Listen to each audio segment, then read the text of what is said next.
So if anybody doesn't remember, about a year ago, I put out that whole thing, maybe even longer than a year ago. I don't remember exactly when it was. I put out that whole talk about me saying that that I had mostly filled out the applications for, to apply for a company in VTuber space, and I didn't send it in. It was more as a way to better myself.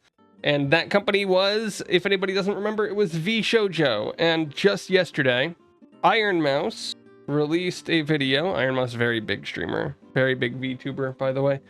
Released a video basically announcing that she was leaving VShojo, which on its own is a massive hit against the company. Like, I don't see how they survive without probably one of their biggest talents and their most widely known name. But she also stated that, and I will say all of this allegedly, for the past 6 to 12 months, 6 to 12 months, in that range, talent wasn't being paid out properly, money wasn't being sent to where it needs to go, and it basically culminated in $500,000-ish that were supposed to go to charity basically disappearing into thin air. That basically what that means is VShojo has allegedly stolen up to, if not more than, $500,000, likely a lot more if they're that far in the hole. And it's going to basically, with that and a lot of stuff that's happened over the past couple of years, I see support for corporate style groups falling off quite a bit. I don't see them sticking around as a really big thing outside of maybe the already established ones, or the really big ones, because they're becoming much and much less trustworthy. That said, if I had the money, I would probably try to run one. I'm crazy, but I don't have monies, guys. I don't have monies to pay people's. That's expensive. But yeah, no.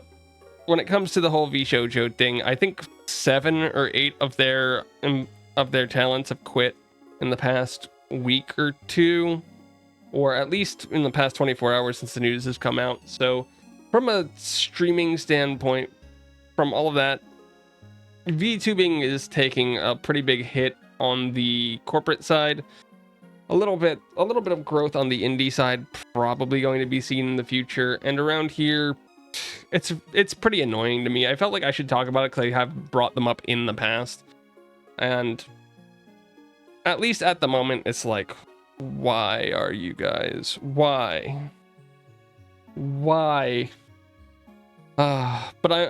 my assumption is because they're a company that was born out of the beginning of COVID, they basically probably started as one of those venture capital firms that we've seen in gaming a lot recently over the past 3 or 4 years that have died out in spectacular fashions in pretty much the same ways, where they're just trying to get sold to the nearest bidder or something because they can't actually afford it.